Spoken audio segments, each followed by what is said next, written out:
গতকাল প্রকাশিত মেডিকেল ভর্তি পরীক্ষার ফলাফল বাতিল করতে হবে। শুধু বাতিল করলেই চলবে না, মুক্তিযোদ্ধা কোটা নামক এই প্রহসনকে বাতিল করে ফলাফল পুনর্প্রকাশ করতে হবে। আমাদের আরো কিছু দাবি রয়েছে এই মেডিকেল শিক্ষা ব্যবস্থা এবং এই মেডিকেল পরীক্ষা ব্যবস্থা নিয়ে। এই যে কোটার সিস্টেম আপনারা দেখেছেন, এই যে কোটার বিরুদ্ধে আন্দোলন আপনারা দেখেছেন, এই কোটা জুলাইয়ের পরেও কিভাবে বহাল থাকে। আমরা মেডিকেল ও ডেন্টাল কলেজের সকল শিক্ষার্থীবৃন্দ, চিকিৎসকবৃন্দ মেডিকেল এবং ডেন্টাল ভর্তি পরীক্ষায় কোন রকমের মুক্তিযোদ্ধা কোটা চাই না। আমাদের এই মেডিকেল ভর্তি পরীক্ষা, ডেন্টাল ভর্তি পরীক্ষায় মুক্তিযোদ্ধা কোটা বাতিল করতে হবে।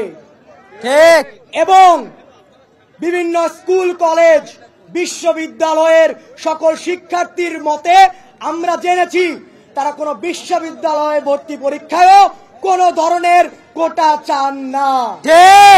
যে মুক্তিযোদ্ধা কোটার বিরুদ্ধে হলো আন্দোলন, যে আবু সাইদকে নিয়ে মেডিকেল ভর্তি পরীক্ষায় এলো প্রশ্ন, সেই আবু সাইদ যে জন্য আন্দোলন করেছে তার সেই বিরুদ্ধে করা আন্দোলনটাই কেন আবার এই মেডিকেলে চলতে থাকবে? আমরা তাই চাই এই মুক্তিযোদ্ধা কোটা যেন আর বহাল না থাকে। আমরা যারা মেডিকেল ভর্তি পরীক্ষা দিয়েছি তারা মেডিকেল ভর্তি পরীক্ষা দেওয়ার পরে যখন বাসায় এসে ফলাফল মিলাই, ফলাফল দেওয়ার পর দেখি 2-3 মার্কের কোনো হদিস নাই। অনেকের ক্ষেত্রে 2-3 মার্ক কমে যায়, অনেকের ক্ষেত্রে গায়েবী উপায়ে 2-3 মার্ক বেড়ে যায়।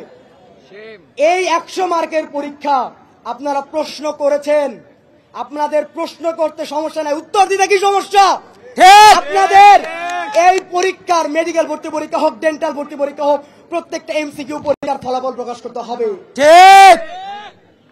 এই যে মেডিকেল ভর্তি পরীক্ষার সিস্টেম, আপনি যদি উন্নত দেশের সাথে বা আধুনিক চিকিৎসা ব্যবস্থা আপনারা যেটাকে বলেন যেসব দেশে আছে তাদের সাথে তুলনা করে দেখবেন, এরকম ধ্বজভঙ্গ ভর্তি পরীক্ষা কোনো দেশে হয় না। এই যে মেডিকেল ভর্তি পরীক্ষার প্রশ্ন, এই প্রশ্ন চলে আসে অনুশীলন থেকে কপি। আপনি পারেন, আপনি যদি পদার্থবিজ্ঞান না পারেন আপনাকে প্রশ্ন বানাতে হবে কেন? যে পারে তাকে দিয়ে আপনি প্রশ্ন তৈরি করাবেন, যদি না পারেন আপনি বাসায় ঘুমাবেন। যে পারে তাকে দিয়ে প্রশ্ন তৈরি করাবেন এবং স্ট্যান্ডার্ড প্রশ্ন তৈরি করতে হবে। এই মেডিকেল ভর্তি পরীক্ষার যে সিস্টেম, এই সিস্টেমটাকে আমূল পরিবর্তন করতে হবে।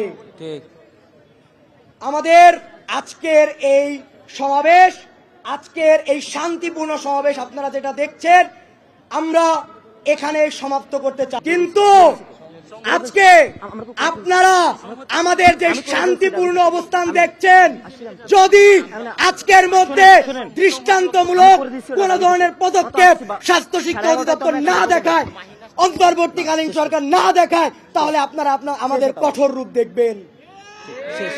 এই শান্তিপূর্ণ অবস্থান যেন শান্তিপূর্ণই থাকে। আপনারা দেখেছেন কোটা নিয়ে যখন কঠোর হয় সেটা কতটা কঠোর হতে পারে। আমাদের কঠোর হতে বাধ্য করবেন না, আমরা শান্তিপূর্ণভাবে সমাধান চাই। আজকে আমরা এখান থেকে স্বাস্থ্য শিক্ষা অধিদপ্তরে দাবি জানাতে চাই, আজকের মধ্যে গতকালকে প্রকাশিত মেডিকেল ভর্তি পরীক্ষার ফলাফল বাতিল করতে হবে এবং পুনর্প্রকাশ করতে হবে।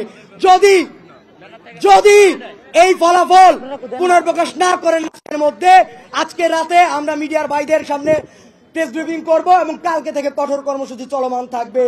এবং এতে স্কুল কলেজ বিশ্ববিদ্যালয় সকলে আমাদের সাথে সংগতি প্রকাশ করেছে। কালকে থেকে ইনশাআল্লাহ আরো কঠোর হবে যদি আপনারা আমাদের শান্তিপূর্ণ দাবি মেনে না নেয়। সবাইকে ধন্যবাদ। ইনকিলাব জিন্দাবাদ।